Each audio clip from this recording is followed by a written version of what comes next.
আমন্ত্রণ জানাচ্ছি ১ মিনিটে বিশ্ব সংবাদে, সাথে আছি আমি তাসলিমা তিথি। গুলিতে ডান কান ফুটো হয়ে গেছে, অল্পের জন্য রক্ষা পেলেন ট্রাম্প। ট্রাম্পের ওপর হামলাকারী সিক্রেট সার্ভিসের গুলিতে নিহত। হামলার ঘটনায় বাইডেনকেই দায়ী করছেন ট্রাম্পের সমর্থকরা। এক সপ্তাহ আগেই বাইডেন বলেছিলেন ট্রাম্পকে নিশানা করার সময় এসেছে। ট্রাম্পকে হত্যার চেষ্টা করা হয়েছে জানিয়েছে এফবিআই। যুক্তরাষ্ট্রে এ ধরনের সহিংসতার কোনো জায়গা নেই বলেছেন বাইডেন। আগেও হামলার শিকার হয়েছেন যেসব মার্কিন প্রেসিডেন্ট।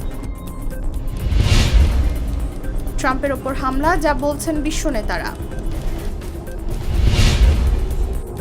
হাসপাতাল থেকে বাড়ি ফিরেছেন ট্রাম্প। ট্রাম্পকে হত্যা চেষ্টা, হামলাকারী তার দলেরই ভোটার ছিলেন। এখানেই শেষ করছি ১ মিনিটের বিশ্ব সংবাদ।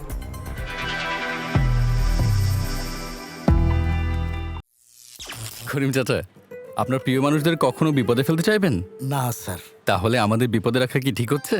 এজন্যই বিজলি কেবলস সবচেয়ে ভালো ও নিরাপদ।